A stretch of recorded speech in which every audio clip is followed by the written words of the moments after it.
Fearless Fundraisers. I'm Dawn Lego, and it's that time again. Buckle up for a new episode of Raise Nation, the one and only podcast made to inspire fundraisers like all of you to continue making impact in our communities, building better tomorrows, and exchanging ideas. So whether you're a trailblazer or seasoned pro, you'll pick up the trends that transform your fundraising. And together, we'll dive into lively conversations and chat with industry-leading fundraisers and thought leaders to explore hot-button issues and innovative ideas. So stay with us for the next 30 minutes while we inspire you to embrace the future of fundraising. So let's get going. I am so pleased to share this special Raise Impact series where we chat with expert authorities about achieving fundraising success. In this series, thought leaders share their 411 on a wide range of fundraising topics. So if you're a fundraiser, sit back and relax, or not, and go ahead and get that power walk in. But let's listen to some expert advice that might come in handy to help you further your mission. When it comes to events, our guest is no stranger and is absolutely the expert. I am super pleased to welcome the one and only Miss Claire Murad. Hi, Claire. How are you? And Louis, how are you doing? Great. How are you, Dawn? Good, Dawn. We're looking forward to it. Ready to go. Yeah, good. Well, it's great to have you. When it comes to events, I don't know two people that could be better. And events right now, it couldn't be crazier. So I know our fundraisers just want to hear what can they be doing better or different. But let's dial back and let's just start with a great introduction. Our audience wants to get to know you a little bit better. So why don't you both introduce yourselves? And of course, why don't you introduce Murad and everything that you offer, especially in that Texas community? Absolutely. All right. So Claire, ladies first, let's have it. So Murad Auctions, you're such a gentleman there. Isn't he nice? Yeah. So Murad Auctions is our company that we started. This is our 21st year in business. And we started out providing charity auctioneers for fundraising events. Louis was our only product at that point. We now have 6 auctioneers on our team who work with us. And then we also, our business grew into providing support for check-in, check-out, managing the online auction, helping our clients manage the other fundraising aspects of their event. So we're a one-cause partner and provide support for their clients. We provide support for our clients utilizing their software as well. So that's kind of my area to have you. We're very happy to have you as a one-cause partner. Just wanted to throw that in there. Thank you. Thank you. Yeah. So we started around the year 2000. I started doing auctions, and the kids' school called and said, hey, can you help us with our auction? So I started doing auctions in 2000 with benefits. And so we're kind of in our 21st year now. And I think it's been a really good thing for us. We've been able to help a lot of people. And I've got to tell you that 2021 looks as bright as any year we've ever had. I know a lot of people are trying to get in the doldrums from 2020 and the beginning of 2021, but I got to tell you, fundraising is coming back strong, and you have your supporters who are there for you. So we're going to talk a little bit about that today, but we're happy to be here with you. So Dawn, we'll let you lead it. If you want to ask some questions or how you want to do it, we're ready.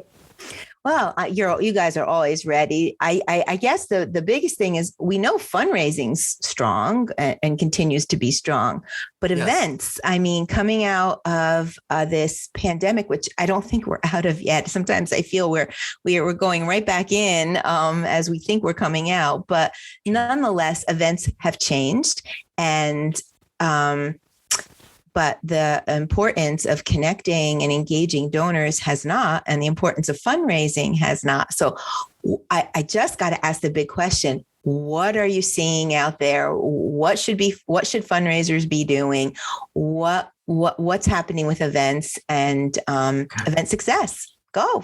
Big questions. Well, let's start with what's happening. So since about May of last year, we in Texas have been we've been doing fundraising all along, and we've been doing events that are broadcast in some cases. But now, since May, people are back in person here. And I think they are along a lot of the country as well. So what we're seeing is people coming together. Now, they want to fundraise. The people are ready to give to their great organizations who they've loved and haven't been able to give maybe in a year. Some have been 2 years since they've been able to give, but now they're gathering in very good numbers to come back and support. And so the first thing to say is people are coming to events and they are ready to break out of the box and join you. And I haven't seen, we have some that have different protocols and things that have to do with COVID, but I haven't seen a lot of people that are not willing to come. And most of the time, if there are any masks, they are gone by the time people are seated. Yeah, that's how it's been. Well, I think what we've seen is that people who are willing to come to your event aren't really concerned about COVID. So having a bunch of touchless check-in, having a lot of different mandates or different requirements for them to be able to attend your event for testing and showing vaccine cards and all of that, that seems to be more of a deterrent to people than something that makes them feel comfortable. So the people who are coming don't necessarily want to go through all that. So I would just say, just the people who are going to come and buy tickets are comfortable being in public and being around people. So that's been a question a lot of our clients have had is what should we do to make people feel comfortable? I think we just do what we've always done. I think what we've seen is some of our events are smaller, but the people who are there are very committed and they're actually raising more money with less people in the room. That's true. So what we're seeing is similar packages that sold in years past. Like let's just use an example. For instance, I believe you could say that 2019 was one of the best years for fundraising. Okay. So everything was hitting on all cylinders. Everybody had money in their pocket. It was doing well until about March 8th, which is, I think, was the last event we did in 2020. So everybody knows that date. It's because all of a sudden everything shut down. Now, what we've seen is they're coming back. There are maybe a few less people in the room, but you have people who are spending more on the same packages. In other words, principal for the day, which went for $5,000 last year, went for $15,000 this year in the event I just did. Oh, wow? Okay. And of course, principal for the day is not really anything to it. You get to make announcements. What I'm saying is people want to come back and make a difference. So some of these packages that went for less before, including travel packages, dinner packages, and those kind of things, people are really wanting to show that, hey, we missed last year. We're going to make it up this year. And I'm seeing that over and over again, including, and we'll get into later, not this moment, what we do when we're asking for cash in our giving moment. So those are things that I see increasing.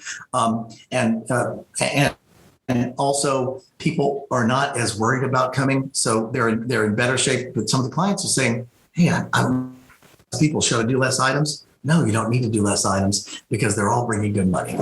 Well, and also I think the other thing is, as well, is that people have more money in their pocket right now. So a lot of your supporters have not been able to travel. They haven't been eating out as much. They have more money to spend. And so they have more money to give, which is nice. And people are purchasing travel and experience packages, which has been another big question that several clients have asked is, should I even include travel in my live auction packages? And I would say absolutely yes, because people want to travel and they will buy the packages and the packages are selling very well. The desire to travel, right? Am I right? The desire to travel didn't go away. It's just a matter of when, right? And the desire to do good hasn't gone away. I guess people are making their decision, right? I mean, if I'm, sensitive to COVID, well, then I'm just staying home. But if I've made the decision that I'm not staying home, then maybe all that extra stuff is not necessary. Let's just get right to the party and the giving and doing something for good and give me my travel package because, gosh darn it, I'm going to use it. Yeah, come out. Sure. So how does Murad help? How does Murad help? Because it is a very ambiguous time, right? I mean, do we, don't we, should we, shouldn't we, hybrid? What does that mean? What does that look like? Virtual. Well, what does that mean? Everybody defines things differently. It really is a little bit of a chaos. And one thing we know is fundraising has to continue. And you can bring stuff online, but you don't, just like we don't want to put all our eggs in one basket with events, we don't want to put all our eggs in one basket with, online. So how can Murad help with all of that chaos? And if I have it right, I can come to you for soup to nuts. Is that right? Right. So we're going to cover it all the way from your online auction to your live auction to the checkout to your auction packages that are needed. And we even could get into a little bit of AV. We have AV resources if you need that. So when you're talking about hybrid events or virtual events. So we did the virtual event thing where we broadcasted and we asked for money and you could see us and you could donate. And that is still happening. And what's great about the events now coming back in person, somebody says, oh, what about the next wave? Well, fine. If the next wave happens, we'll go virtual again. We have the technology now. You want to broadcast it, we'll broadcast it. We don't stop anymore. We're done with it's going to shut down. It's never going to shut down again. I don't believe that will happen with fundraising. There'll be one way or another we can come together. Now, in Texas, the only events that are really doing virtual only are hospitals and medical facilities. Otherwise, the other folks are so excited about it. I got to tell you, we did an event recently and the ladies were so excited to put their high heels on and a party dress. It didn't really matter what we were selling. And lipstick. And lipstick. And lipstick. Yeah. Yes, I didn't get mine today. You don't need any. No, maybe not. No. So anyway. But yeah. So, and I think the other thing, a couple of really neat things that came out of COVID were, we learned how to do virtual events now, right? So a lot of our clients are saying, hey, I loved doing the virtual event because it expanded our reach. We were able to reach so many more donors, so many more people shared our information with their friends and family. And we have new supporters now because they watched our virtual event.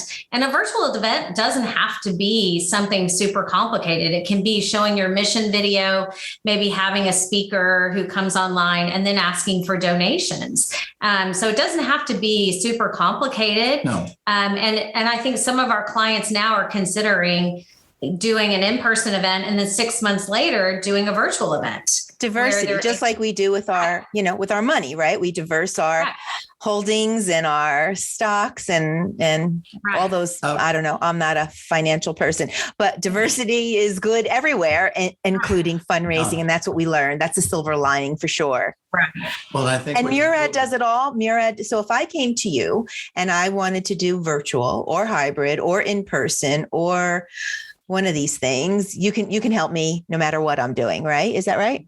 Yes, there isn't any of those pieces that we can't help you tackle. And I think what we've seen with some of our clients this year is we had some that did virtual event. They were contemplating no event. When they did the virtual event, it made more money than it ever made because they no longer had the food service and some of the other things. Now, we still want to be in person, but the virtual events were making great money. So if you have people that are saying, well, will it make as much? It'll do a lot better if your donors continue to be consistent because they'll give to you anyway. And so we can tell you how to set it up where we have your video plays and then you have a donation button that pops up and those sort of things. So you can make all that happen or text someone as the video is playing with their link to your donation page, which is one of the things that One Cause does a great job with. Our operators send the text out and say, how about giving now that you're crying? You saw the video. Tom, that's just right. All right. So what's the secret sauce? What does Murad bring to, like, what are some of the, come on, our fundraisers are listening. What are some of the secret sauces right now that's successful in events? I think the biggest thing that makes a difference, that the reason our clients keep coming back to us, is that we really hold their hand through the whole process. And especially now, because a lot of nonprofit fundraising staffs have been cut back. They have less people on their team to produce an event. So we are actually becoming one of their team members, and our event planners, we assign an event planner to each one of our clients. They provide typically 10 hours or more if needed of planning and hand holding. We train them on using the software. We check their site, make sure they're ready to go before the tickets go live, before the online auction goes live. They just have that extra sense of security in utilizing us because they know they can call Kelly and they have her cell phone number and they can give her a call and say, hey, I can't remember how I'm supposed to do this. And, we're trying to go live tomorrow. And they have somebody that they can really talk to. And then typically that same person is at their event, which is really nice because then you have that continuity. So and we know all the tricks. So we know all the software tricks, especially in One Cause. So we have somebody that says, oh, I want to know how to put this certain thing on the website or embed a video or do something. We learned from some of your texts and then we figured some things out ourselves. So they call us with One Cause and I didn't know you do that. In a couple of cases, we've told One Cause, did you know you could do this? Oh, there you go. because we have added some tricks. And so we did a good job training the trainer, huh? That is exactly right. And so we come back with some ideas. And I'll give you an example of what I think makes a difference. This is crazy, but I had 4 in-person event meetings on Monday. So Monday, everybody wanted to meet in person. I sat down with a group and they said, we are lost. We have nothing. We don't have a live auction. We have nothing. When I talked with them for an hour, we came up with, hey, do we know a person that's a chef? Oh yeah, we know somebody who could do a chef dinner.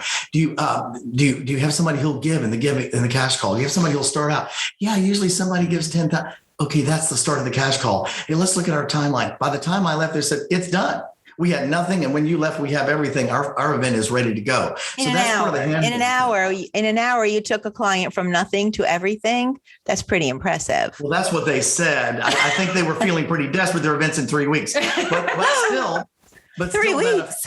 Yeah, that happens all the time, actually. But I think that's kind of the thing that says, and we even had clients years ago that used to say, listen, if you'll show us how to do the check-in and check-out, then we'll figure it out. We can do it ourselves next year, but we'll pay this year. The minute the event's over, around midnight, usually they're like, we will never do this without you. Yeah. And I think that's a beautiful compliment.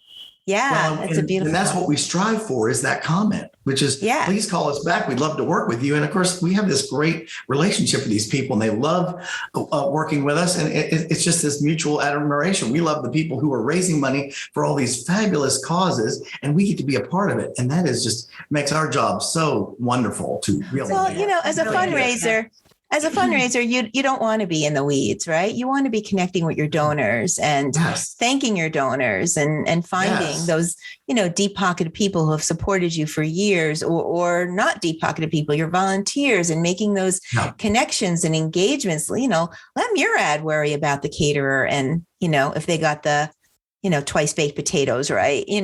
That's not where we're going to be doing great things, spending our time, right? So that's really important. Yeah. And they reveal to us the things that make their big donors work. So they'd say, look, if you say Jim Bob's name from the stage, he will give you everything that's in his pocket and money he hasn't made yet. So you say, Jim Bob, I heard you're like, oh, my name has been said. There's 100,000 for you, friends. It's so discovery is really important, right? I guess when you're working with your customer, your clients, discovery is really, really important. You got to prep time is everything. Right. And I think that's the biggest thing, is that we really help them engineer a successful event and help them engineer a successful live auction. So we go and tour the facility. We really meet with them and talk with them about what they're raising money for, what their programs are, who they're serving. Because when our auctioneer is on stage, they're the representative, the speaker of the organization, right? So they need to make sure that they're pronouncing all the names correctly, and that they are calling out the big donors who want to be recognized from the stage. We went Christmas shopping about a week ago, and we walked into a jewelry store in Dallas, one of the biggest jewelers in Dallas. And the owner walked up and he goes, Louis, oh my gosh, how are you? And he goes, he said exactly. He said, you make me look so good whenever you're on. And I haven't seen him in 5 years. You make me look so good when you're on stage, that it has made such a big difference. And we're so happy to be part of it. And you're making a difference for us. So you got to know these people's names and you say them. And that was a great thing for me. It was one of those days where I needed that boost. And we just felt good about walking in the mall. And he's a really important jeweler in town and gave me a big hug, and it was awesome. And he supports a lot of events. And I guess let's give him a shout out. What's the name of the jewelry store? We've got to give him Eisman Jewelry in North Park. There we go. There's one of the biggest jewelers in Dallas, and Rolex dealer. And of course, Claire was looking for some baubles that we're trying to afford. And really beautiful things. Yes, beautiful things. So anyway, all right. So let's talk. What are some of the most creative things that you've done? Because people are like, oh my God, these are the experts for sure. Let's take me through, 3 or 4 creative things, really, really creative things that you've done. Okay. So we have a big, well, everybody loves wine pools. See, there's 100 different ways to do wine. Here's a great, everybody loves an alcohol package. Even the events, all the events do. So here's a great thing we came up with years ago. We have this booze wagon. And I said, listen, you have booze wagon. Okay. Booze wagon. Okay. So you come in with a liquor wagon, booze wagon. And it's the first item. And what you do is you take a red flyer wagon and you load it with bottles of everybody's favorite champagne. It could be Cristal, it could be Veuve Clicquot, and it could be great liquors and liqueurs and things you can't otherwise get. And you wheel it in on the wagon. You drop a piece of hot ice in it and say, let's get this auction started, ladies and gentlemen. Who wants the booze wagon? We have $2,000 worth of booze. We've got your holiday party ready to go. And who's got $1,000 to kick off? And everybody screams because it's smoking, and they take the wagon home and they roll it over to their table, and it's the party starter. Wow. I'm like, it's not even in front of me, but just the visual is getting me all hyped up. Okay. Yeah. All right. What else you got? And so we sometimes do with a wine pull. We had somebody come up with a ring toss idea. You know how you go to the fair and they give you 3 rings, and if you can ring the wine, you get it. So you pay $25 for some rings, and if you can make the rings hit the wine, you get the wine bottle. So it's a little bit different take on the wine pull. Yeah. Make sure to have the rings a little farther away. We're getting 2 bottles of wine for $25. Oh yeah, we don't want that to happen. The wine bottles back a little bit, but anyway. So you can do a ring toss. What have you seen, Claire? Well, I think there are a couple things that you're doing within the live auction also that are, either. Oh yeah, we'll talk about that. Yeah, that are. How about cork and fork? Well, yeah, forks and corks is another way to do awesome. it. I think one thing that we talk about a lot is getting the really paring down your silent auction and making your silent auction kind of exclusive and not a garage sale. So one way that you can do that is you can pull a lot of your gift cards out of your silent auction, and you can put them into a game. And one game that we use is forks and corks, or the fork bowl, which is basically where you set up either a board or a bowl that has a bunch of little cocktail forks in it, and each one is numbered. And then people just pay $25. They choose the fork they want, and that fork corresponds to a gift card that that's in an envelope. So it's wine and dinner. Yeah. And so you can also do it as a wine and dine, or a forks and corks, where they choose a bottle of wine and there's a gift card attached to the bottle of wine for food. And then they can take that with them. Yeah. Does that make sense? Yeah, no, So I love it. You have a big champagne bowl full of forks, and inside the fork, it's into a cork from a wine bottle, and that has a number on it that corresponds with the bottle you get. Got it. And the bottles are displayed all over. So you're like, oh, I hope I get that bub, or I hope I get that champagne, or whichever. And then that's how it works. Yeah. So it just gives it. And I think one thing that's great about having games and activities at your event is that it creates community, right? Everybody's standing around watching people play the game and, be together. And I think one thing that we've taught our clients to do is to give the people who purchase some kind of a little blinky light or something they can put on their lapel, because then as they're walking around the event, people are like, hey, where'd you get that cool pen? And they're like, oh, you have to go to the wine pool. Right. When you go to the wine pool and buy a wine bottle, then you get this cool light. And also if they have more than one child at home, then you need more than one blinky light. Of course, I have 2 kids. I don't go home with one blinky light ever. Right. So you gotta buy 2. Right. Yeah, it's 2 for sure. Yeah. Right. Yeah. Well, and another thing we do in the live auction that we try to make a difference is, we're always asking what's a creative way to give dollars. So we ask for the big dollars and we come down. When we get to the end, we've now done a thing we call a paddle dump. A paddle what? A paddle dump. Everybody takes D-U-M-P? Dump? Dump. Okay. D-U-M-P. We take your bidder paddle. Yeah. And the last level, which is usually $100, everybody dump their paddle in for $100 donation, and you can make a game. Oh, love that. So if you have, let me do the math. Here we go. I have a calculator on my cell phone. So 300 people in the room. 300 people, right? Times 100. You probably get 150 bid paddles. Okay. Yep. That's right. Couples. Okay. So you got $15,000. If everybody gives it, and it's not where I'm like we always do. We're looking to write it or type it into the software. So-and-so gives 100, 101 gives 100, 102. We dump it in and say, guess what? the person, if everybody who drops it in is in for a secondary drawing, and we've got an iPad Pro, or we have $1,000 gift, or we have a trip to Mexico, and that's what you win if you dump your paddle. Even if you gave 5,000 and 2,500, everybody dumps their paddle. Well, if you gave 5,000, what's another 100? I mean, what's another 100? And then we say, look, we don't have to clean up the paddles at the end, and this is the last thing you need them for. So dump them in. I love it. That's so creative. All right, tell me more about the whole live and that mission moment. What tips and tricks and trends do you guys have behind your up your sleeve? Priming the pump? Yeah, so sometimes, during COVID, we would prime the pump all the time because we were doing something. Prime the pump, the booze cruise, and dump your paddles. Right. Wow, I'm learning a lot in this podcast. No, what you do is you come up with a.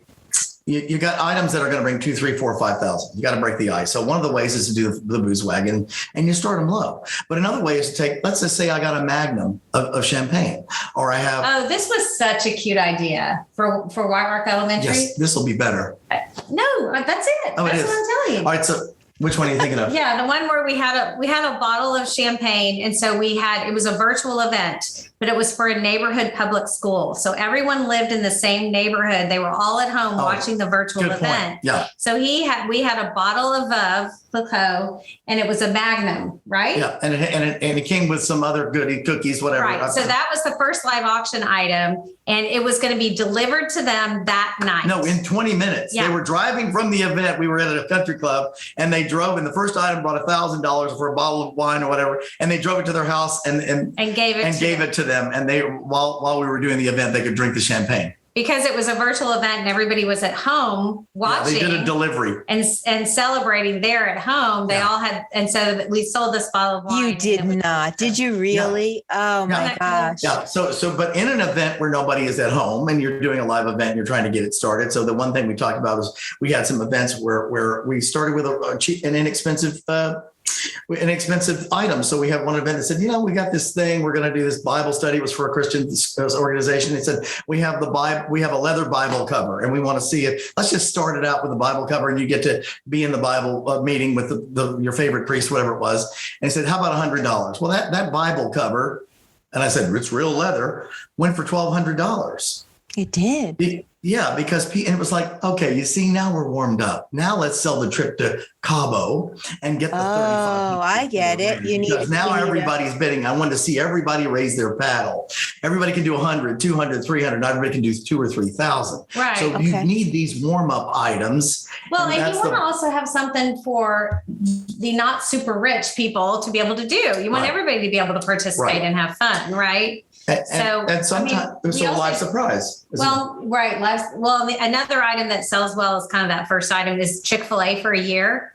Right. I mean, it's hilarious. We had Slurpees for a year one time too. It went for $500. It's about $100 value. Slurpees for a year, 7-Eleven for a year. So yeah, those are great icebreakers, but they bring a lot more money than you think. I once had a pie at the Salvation Army. We had a pie, and Jerry Jones of the Cowboys said, you know what? It was the lemon bundt cake. The lemon bundt cake. And Betty was there. She was about 100 years old. And Jerry's in the room. He said, yeah, I really like her bundt cakes. Well, her bundt cake went for $1,200. We went over with the plate and put it on Jerry's table. Oh my goodness.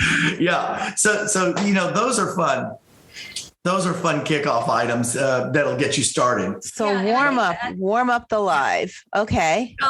And so we have one other idea that we use a lot, and I think this brings in a lot of money and allows everybody to participate. It's called Live Surprise.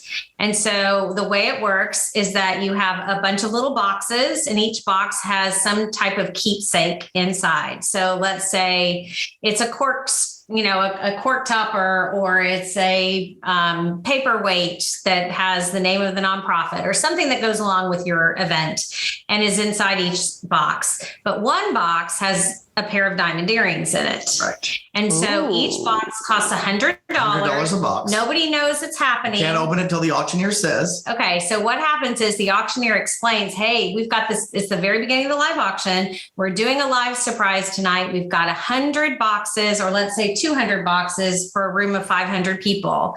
We've got 200 boxes we can sell. They're $100 a piece. And come on, volunteers, let's bring out the boxes. And at the same time, back to the ceiling on trays. They're going to have trays. So got a visual with everything you do. That's awesome. Yeah. On the screen, you have the prize, a picture of what the prize is. You have the name of the sponsor who sponsored the prize.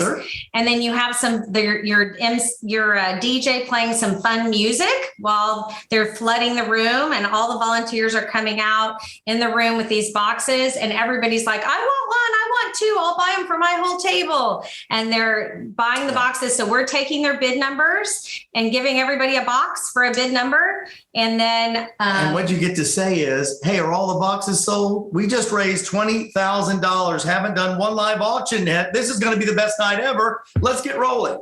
Right. Oh, and wow. Basically what happens is once everybody has got a box, the auctioneer says, everyone open your box now. And then one table starts screaming and yelling because they have the prize. And it's really fun. Yeah. And one year we had Neiman Marcus sponsor it, and it was all little Neiman Marcus prizes. About $4,500 worth of prizes, Hermes scarves, certain purses, and it was all from. And we'd say, thanks, Neiman Marcus, for sponsoring this whole event. And we say that's how you get a sponsor to pay for that. So it's paid for when you get there and you roll it and do it.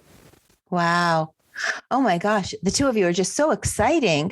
But let's ask the hard question about ROI. I think in the back of fundraisers' minds, they're like, yeah, it would be a luxury if I didn't have to be in the weeds and setting these things up. And, it would be nice. I mean, I have a pretty creative mind. I think I can do it. The DIY, when it comes to affording a third-party service and the ROI, what would be your answer to that? How do we get our money back? Is that what you're saying? Yeah. This is the easiest thing. So first of all, when we do a live auction, we donate items that can bring our money back. We have items that we can donate. Now we don't always do, but now we have certain packages that we can do. We have packages that we say, look, if you do it with us, we have this package. I had one that we donated a hunt to, that we have somebody who will donate the first one. And I had an auctioneer say, well, gosh, we can't afford your auctioneer fee. I said, why don't you try this? Well, they made $15,000 on the item I donated.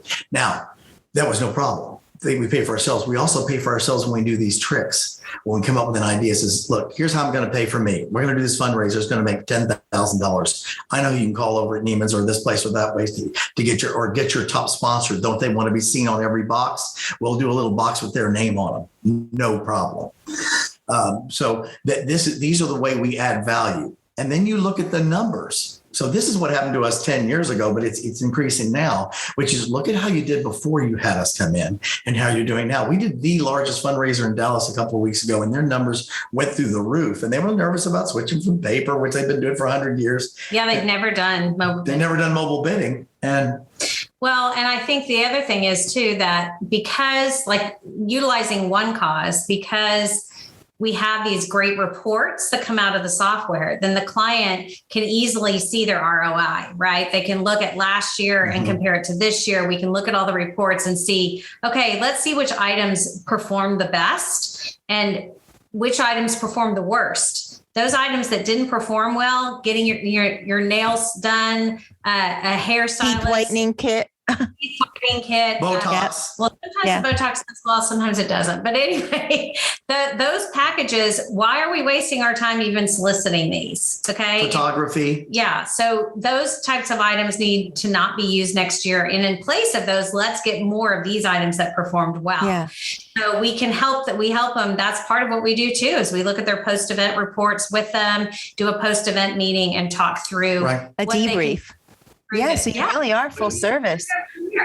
So I think that's the biggest thing is we give them ideas to help them raise more money. We engineer the live auction. We make the live auction fun and fast. That's the other thing. Fun and fast. You do not want through it. You do not want a live auction to go on forever and ever and ever. Where you're saying, okay, who wants 500 now, 600 now, 700? It's like, oh my gosh, you're beating us to death here. And part of it is feeling the room, so you know where you are. So, for instance, a lot of these packages, a lot of ways we make these things back is we have packages that can be duplicated. So he says, listen, I know the chef at so and so, and he'll do this package. And last year it brought $8,500. I said, how much for a second one? Just what? How much would he do a second one for? Because we'll just sell 2 of them this year. Oh, I don't know. He said he may not want to donate. It doesn't matter. How much we'll buy it the second one. If we know it costs $1,500 and we make it $500, we'll buy the second one. So I'm looking for ways to include things that they don't have. Listen, that dinner package that went for $1,200 last year, I can get $3,500. It needs to be a wine dinner. Add wines. Have somebody, okay, well, we can do wines. We can get he'll do the. It's worth it. It's exponentially better to have a full wine dinner than it is to have just a dinner with a chef. So you really just have the tips and tricks up your sleeve that takes every moment and turns it into a money-making moment. So let's not worry about the expense because the ROI is for sure. I would spend $1,500 to get 85 any day of the week. Who wouldn't? So, well, you have some people who won't, surprisingly, but that's because they think of it a different way. But the other part of it is timing. We have to fix the timeline. Listen, I can't have an hour for dinner. I can't have people sitting for 90 minutes and then do a live auction. They'll leave. I don't do the speech before I get the money. I get the money first. We don't do an intermission right before the live auction. We don't do an intermission. I had somebody, they had a great speaker and he spoke, said, sorry, the speaker's got to go first. The speaker spoke. They all went to the bathroom. Here's the live auction. I said, oh boy, how's this going to go? So part of it is timing. Part of it is holding their hand about the items. Hey, that item looks good, but could you add this? Because this is going to bring exponentially more. Or can you twist the donate? So how many bedrooms is that? Oh, well, we didn't mention it's got 3 kings and 3. Oh my gosh, it's a 5-bedroom place. Well, that's a whole different story. Then we got a couple of couples. I need the details of that place. By the way, it looks at the mountains. Oh, it's on the slopes. It's a ski in, ski out. Okay, I need that information. So part of it is fixing some of the things that they already have. Details. Devil is in the details. No doubt. And making sure that communicating that. We talk a lot about how and give them ideas on how they need to market their live auction as well. They've got to get the information out about the live auction. They've got to communicate that in 6 different ways. 6? Because whoa. What's the 6 different ways to communicate a live auction? Don't you just advertise the event or promo the event? You actually do the live auction separately? Well, so you have to see the live auction item. So here's the thing. And now Claire's going to tell you about QR codes, which is another way you can see these things because now we're putting QR codes all around the room and she'll tell about that. But what you have to do with a live auction is you got to have it on the screen. You got to have it. You got to have it the day. You have to have a table in the room. You're going to have it in the program. You're going to have it spinning on the screens before. You're going to send it out to them and to click the link and go onto their their web page. Yeah, you need to, before the event, you need to open your silent auction and then preview your live auction. Right. So your live auction items are being previewed the week before the event. Right. You need to send it home to the parents of a school or email it to the people who are going to be attending your event. We have a client, and I love this idea. They literally put a name badge sticker on each one of the kids going home from school, and they had a QR code on the sticker that took them to the auction preview for the live auction. How about that? So you scan your child and you see the live auction items. It was hilarious, right. But they're like, it's super. Oh my God. That's brilliant. Yeah, isn't that hilarious? And that is. We put stickers on the kids whenever they leave school. If there's something important that we want the parents to see, they have a sticker on their shirt. Scan me, Ma. I know. Yeah. But anyway, and that's the thing is now that we have QR codes, one nice thing we've always had QR codes, right? We've tried using them at our events. People didn't understand what they were, how to use them. Well, now because of COVID and going to a restaurant, everyone knows how to use a QR code. So that's why now we're telling our clients, okay, if you're a school, put a QR code sign on in the carpool line where people just have to scan it to buy tickets to your event or scan it to get to the auction catalog and start bidding. Use QR codes at your event. If you are doing a big live auction display with posters for each of your live auction items, Why not put a QR code on there so they can scan it, get to that item on their phone and look at all the details. So they're really, so you're really, I mean, when I said before that you're soup to nuts or A to Z, I was thinking at the event, but you're really before, during, you become one with your team, really. I mean, even offering advice about sending QR codes home or in the carpool line. That didn't seem to me like an event planner's duty, but I guess it's Murad's way of doing things, huh? It's full consulting. I mean, that's really what it is. Consulting. Okay.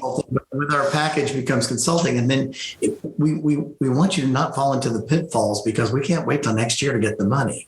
And then you're going to, back in the old days, some of these things that fall back on you say, gosh, I should have told them to, oh no, we don't miss any of those tricks because we don't have next year and we want everybody to be successful. And these are best practices. And then when we were done, they're like, I know you did your job. We need to get more people in the room if it didn't make the money we wanted or our expectations were different. And then we do a post event. So we're going to come back after this. Let's break this whole thing down. Where can we improve this? Especially the ones that are successful because they think they don't need the improvement.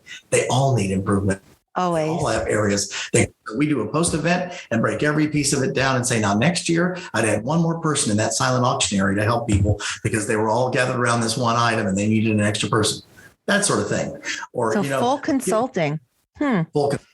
And then our first meeting the next year is pulling up those post notes and reviewing what we talked about last year and making sure that we handled those things. Well, Claire Lewis, I could talk to you for hours and hours. And I know our fundraisers just want to hear more and more. I heard a little birdie tell me that some of these creative ideas might be shaping up in the form of an ebook. Is that right, Claire?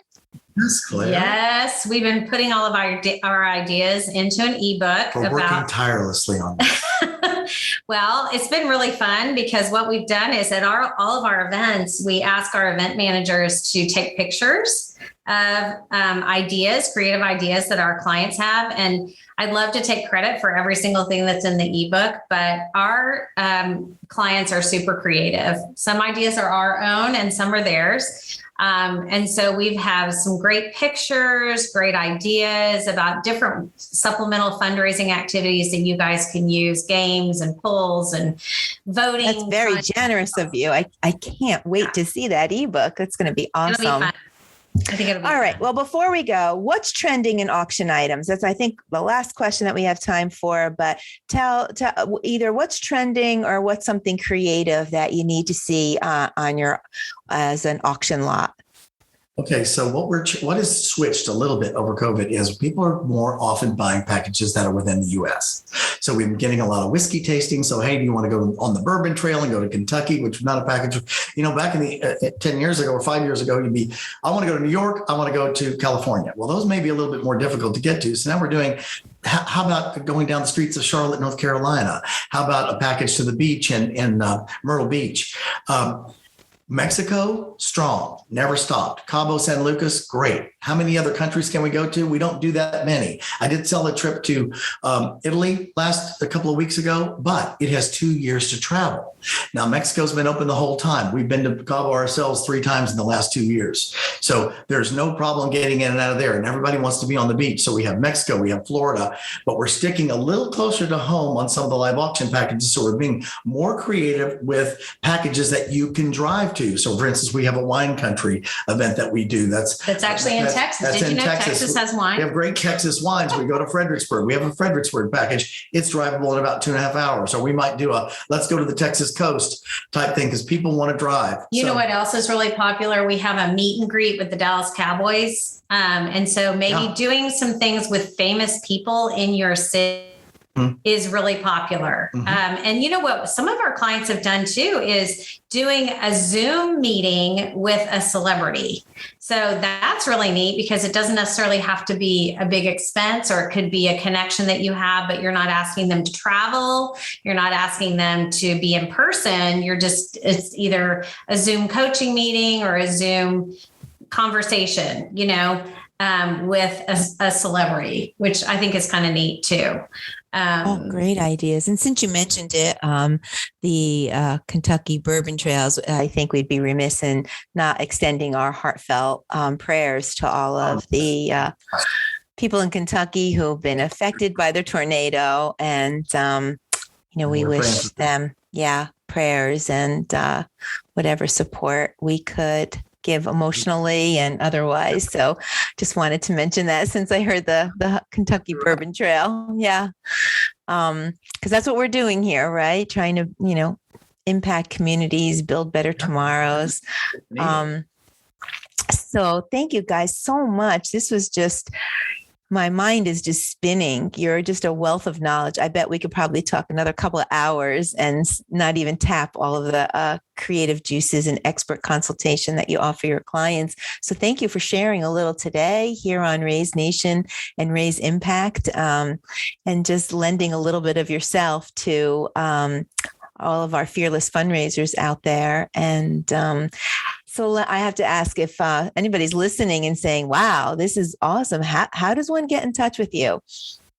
Well, one way is the website, which is muradauctions.com. We have that. We're on Facebook. We are on Twitter. What else, Claire? Facebook, Instagram, Pinterest. We have lots of ideas on our Pinterest page as well. Pinterest. There we go. Pinterest is a great place to get ideas, and we have lots of followers on our Pinterest page, which is great. And our phone number's there. You are welcome to pick up the phone and call us, and we're happy to consult with you. Good old-fashioned phone call. Yep. Start there. Start said hello. And we'll look forward to your ebook coming out. Thank you for authoring that. I know that that's close to being published and chock full of great ideas, but it's really just special that you've taken the time out of the busy event season to join us and to just chat up everything fundraising. But you were going to say something, Claire? I interrupted you. Oh, I was going to say I much prefer a phone call. So if they want to call and talk to us personally, we are definitely talking people who like to interact with people. So if people just even have a question or want to run an idea by us, you do not have to be a client to get information and to talk with us at all. Right. Wow, you're approachable and reachable. That's fantastic. Absolutely. Yeah. Well, thank you so much again. I think that's all we have time for, although I hate to see this end. But Fearless Fundraisers, that's a wrap for today. Thank you for listening. We hope you enjoyed today's Race Nation topic and your daily dose of fundraising inspiration. Tune in for a new episode release every Thursday. That's on Thursday at 12:30 p.m. Eastern Standard Time. Every Thursday, 12:30 p.m. Eastern Standard Time. But in the meantime, be sure to listen to all the episodes on Raise Nation Radio and Raise Impact. Follow whatever channel you like best so that you can get the notifications about all of our new guests. Fundraisers are doing amazing things to build better tomorrows for our communities, and stories are awe-inspiring, and the expert advice, like you heard today from Claire and Louis, you just won't want to miss a single episode. I'd like to thank our sponsor, One Cause, for making this episode possible. One Cause is driving the future of fundraising with easy-to-use software solutions that help nonprofits connect with their donors. Be sure to check them out at onecause.com and visit the resource tab on their homepage for a broad catalog of ebooks, just like one that will be authored by Claire. And I'm sure you're going to find them very helpful. A huge shout out again to Claire and Louis from Murad Events. It's so great having you there. We appreciate you sharing your expert and authentic voice. I know you're super busy. It's event season, but I truly enjoy you being with us today, and I absolutely enjoyed our conversation. Any last words of advice for our audience? Don't give up. Yes. The future looks very bright for fundraising. Come check us out on muradauctions.com. Well, plain and simple, don't give up. That's right. Fundraising is should never end. If you're a nonprofit with a mission, you want to keep that moving forward. Well, thank you again so much. That is a wrap. Until next time, I am Dawn Lego. This is the Raise Impact series of Raise Nation Radio. Stay fearless out there. Bye-bye.